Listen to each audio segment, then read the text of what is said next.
Olá! Hoje a gente entra numa passagem assim bem densa do 2 Samuel, capítulo 13. É uma história familiar do rei Davi que, olha, é bastante perturbadora. Muito perturbadora mesmo. Envolve os filhos dele, Amon, Tamar e Absalão, num ciclo trágico. Tudo começa com Amon, né, o filho mais velho de Davi. Ele desenvolve uma paixão, uma obsessão, na verdade, pela meia-irmã Tamar. E é uma obsessão tão forte que o texto diz que ele adoece por causa disso. Ele não via como se aproximar dela, por ela ser virgem e, bom, irmã dele. E aí que entra uma figura interessante, Jonadab, primo deles.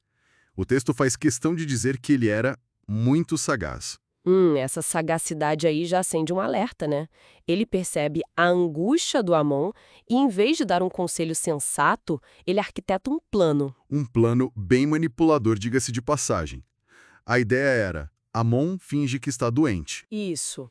E pede pro pai, o rei Davi, pra Tamar ir pessoalmente cuidar dele, fazer um bolo, alguma coisa assim, na frente dele, pra ele comer da mão dela. E Davi, que parece não perceber a malícia por trás disso, concorda. Manda a Tamar ir. Ela vai, coitada, prepara a comida ali na presença dele, tudo como combinado. Só que aí, o Aminon manda todo mundo sair do quarto. Fica só os dois. É aí que a intenção real dele se revela de forma brutal.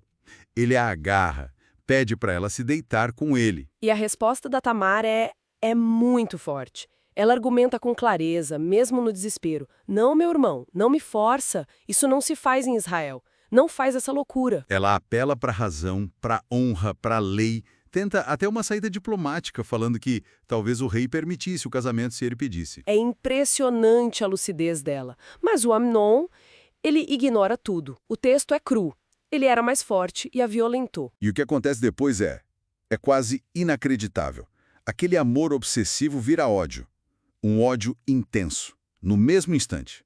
Exato. Ele a trata com um desprezo enorme, manda ela embora, expulsa ela do quarto de uma forma humilhante. A reação da Tamar é muito significativa, né? Muito. Ela rasga a túnica dela, aquela túnica especial, colorida, que era símbolo da condição dela de princesa virgem, joga cinzas na cabeça e sai gritando, chorando alto. Ela torna pública a desonra que sofreu. E quem a encontra nesse estado é o irmão dela, Absalão, irmão de pai e mãe. E ele entende na hora o que aconteceu. A primeira reação dele é pedir pra ela ficar quieta. Sabe? Fica quieta agora, minha irmã. Ele é seu irmão.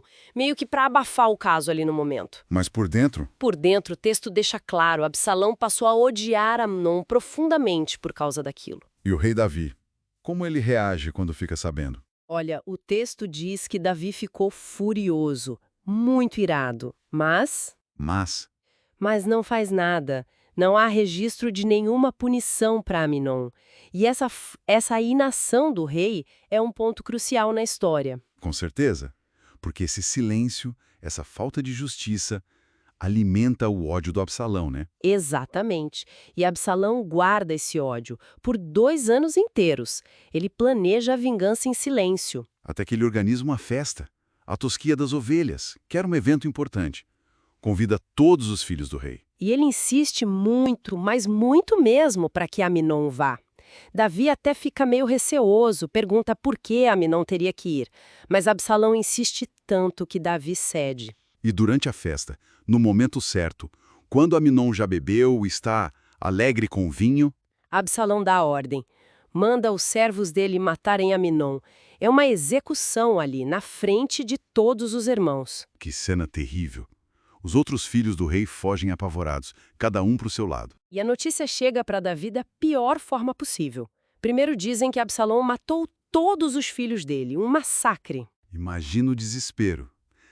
Mas aí, quem aparece para esclarecer as coisas? Ele de novo, Jonadab o sagaz. Ele chega e diz para o Davi, não, calma, não morreram todos, só Aminon morreu. E ele ainda acrescenta um detalhe revelador, né? Sim, ele diz que dava para ver no rosto de Absalão que ele planejava isso desde o dia em que Aminon violentou Tamar.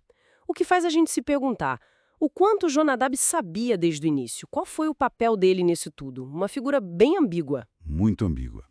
Bom, depois do assassinato, Absalão foge, vai para Gesur e fica exilado lá por 3 anos. E Davi lamenta a morte de Amnon, claro, era seu filho, mas o tempo passa e o texto diz que o coração de Davi se consolou da morte de Amnon e ele começou a sentir falta de Absalão.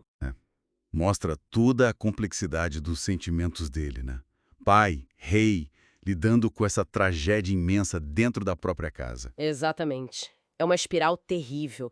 Desejo, manipulação, violência, depois o silêncio que permite a vingança, um ato levando ao outro. E as consequências disso vão muito além, né? Fraturam a família real, abalam o reino. Sem dúvida. Essa história de 2 Samuel 3 deixa uma reflexão muito forte sobre como o poder, a paixão descontrolada e principalmente o silêncio diante da injustiça podem ser devastadores. Fica essa questão no ar, né? O peso do silêncio. Até que ponto a omissão, especialmente de quem tem autoridade, não acaba sendo tão destrutiva quanto o ato inicial, perpetuando um ciclo de dor e vingança? Exatamente.